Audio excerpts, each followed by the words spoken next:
Hello, Star Wars fans. So, hang out with me for a little bit, and let's talk about a little Star Wars cards here. I've got this is my Premier to Death Star 2 Bring It Before Me deck that I play a lot. Played it recently in the Retro League tournament and went 3-0 in that. It's a very good deck. It's very strong. I think I would say that I've really gotten it polished up. And while I'm talking about some of that stuff, why don't I open a starter deck here, Premier, try and get some minty Premier cards. Be fun.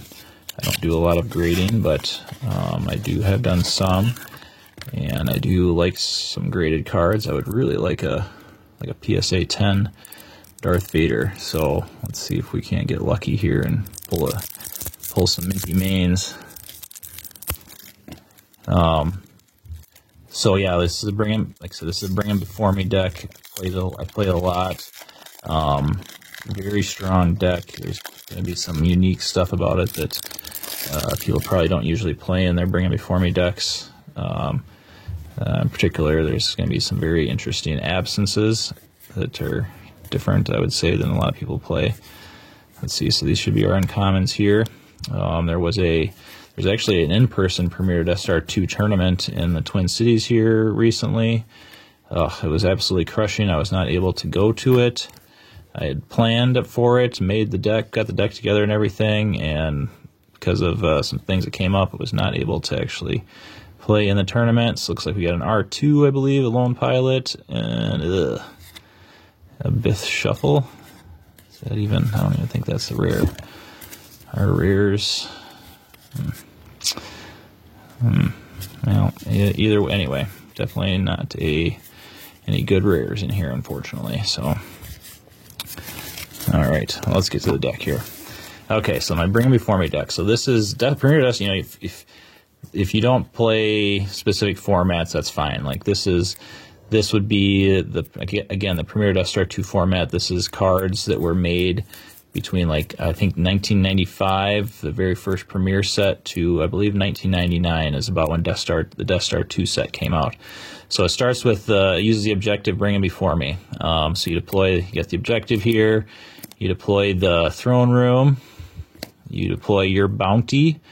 So what this does, the interesting thing about this objective is it makes your opponent have to play Luke at a battleground site, or they lose 3 force a turn. Or as long as Vader is at a battleground site and there is no Luke on the table, they will lose 3 force a turn.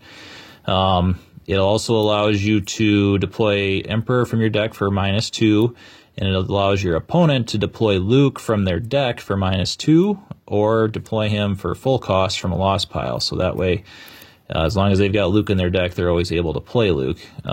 If Luke and Vader are at the same site, Vader captures Luke, and then this flips, and then you lose, dark side loses 1 force each turn. And if Vader with captured Luke and Emperor are present at your throne room, you can initiate a duel. Draw 2 cards, add Luke's ability to their draw, add Vader's ability to your draw, and if you win, so if Darkseid wins, your opponent loses 3 force. If Luke wins, then you draw another Destiny, and if Destiny is greater than 12, Luke crosses to the dark side, and Darkseid wins. So it's a very kind of interesting objective. Now, how are you able to get to 12? I'll show you here in a second here. So again, this is the card that makes them play Luke, or as long as Vader's out, or they lose 3 force. And then, so here, Insignificant Rebellion. So this is a super annoying card to play against. I hate it when I'm playing against it. But if you win the battle, your opponent loses 1 force, and it stacks the card on here. So then whenever you're attempting a duel to cross Luke over, it adds 3 to your total destiny for each card in the stack. So like, if you win 3 battles and you have 3 cards on here, that's going to add +9 to that destiny if you've got Luke captured at the throne room and light side wins. So you want to get 3 cards on here, and then try and get Luke into the throne room with Vader and Emperor, and cross him over so you win the game. At least that's one way to win anyway. I mean, actually, I do that very rarely with this deck because I play it kind of, that's not how I really play to win with this deck. Play this deck very aggressively. So yeah, prepared defenses so you can get the 3 effects out. These are basically the 3 that I always get. It doesn't necessarily have to be, but there's really no way that I'm ever going to not deploy these 3 effects. Oppressive Enforcement. Main thing is it lets me grab a, it lets me play,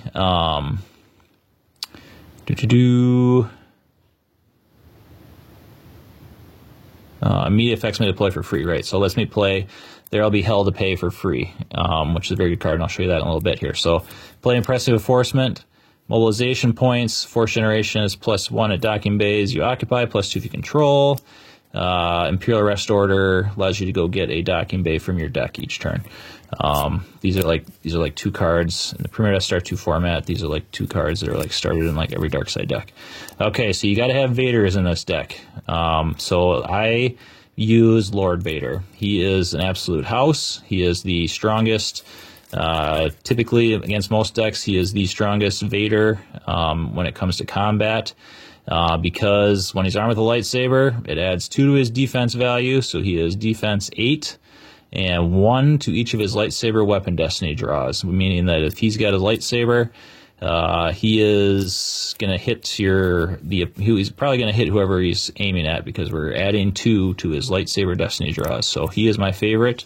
He is, kind of expensive. He's technically 8, but he deploys -2 to Executor, Death Star 2, or Endor. So, yeah, he's a house. Usually you can put Lord Vader down by himself and feel just totally confident that you're going to be fine. So anyway, there's 4 Lord Vaders in here. I've got 2 Emperor Palpatines. Oh, and by the way, this is not a cheap deck to make for real cards, by the way. Just a warning.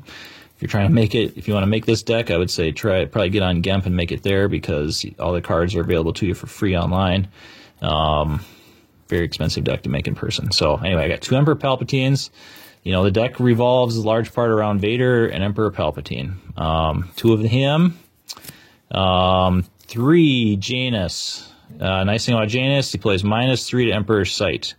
And when he's with Emperor at a battleground site, he adds 1 of the force drains, and then once per turn, you may use 1 force to place a card from your hand on the bottom of your used pile and draw the top card of your reserve deck. So this guy adds 1 to force drains and also allows you to stack destinies, which is very important. Both those things are very important. So the way that I play this deck, again, very aggressively, I will typically get one of my battleground docking bays, and I will play Emperor Palpatine first turn on that battleground docking bay.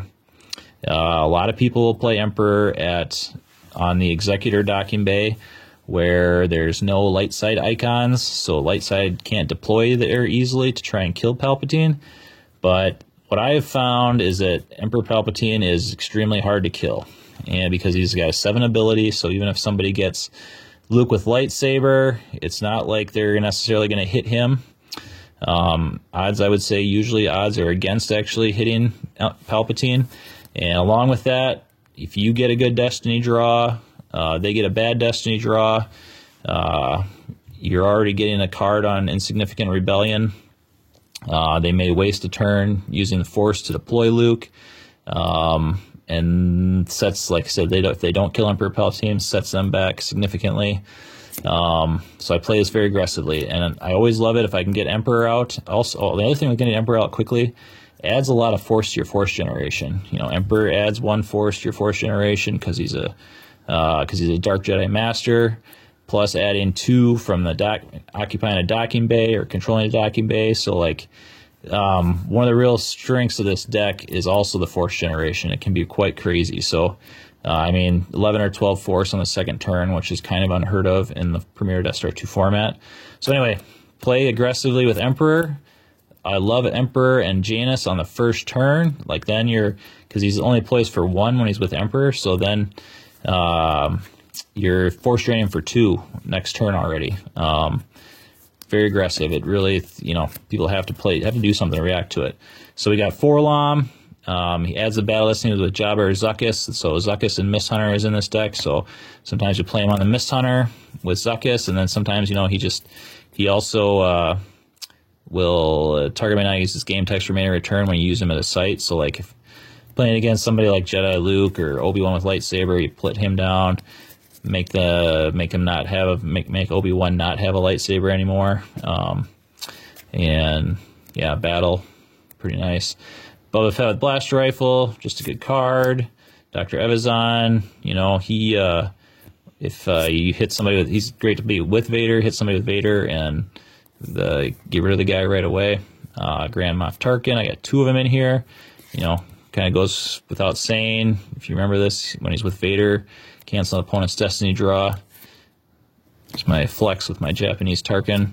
I like playing Japanese cards in my decks, and Japanese cards are actually,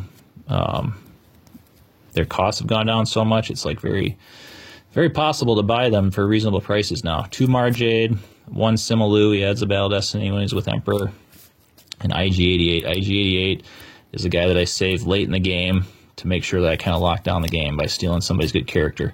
Bad Feeling of I, really good card, makes Luke, Leia, Han, Chewie, Lando play for +2. Battle Order, against like the weakest, the only matchup that is not extremely favorable is typically his Hidden Base. So sometimes you might want to get Battle Order out against Hidden Base to like make it not so easy for them to just force drain. Of course, Security Precautions, really good against Hidden Base. Here's the There'll Be Hell to Pay. This is the card that like grabs interrupts, get them out of the way. 3 Altars. This deck is a little bit control-y. 1 Control, a Force Field, Force Lightning. This is a great card to use with Janus and Emperor. You know, just pull this out with Emperor, drop it back into the deck with Janus, draw another card. 2 Barriers. It's worse. So many people play It Could Be Worse. This is meant for them. And then along with that, it's a Destiny 6. So if you know they're definitely not playing with It Could Be Worse, again, you could use Janus with this card to stack that 6 Destiny. We got Masterful Move, 3 Senses, a Sniper.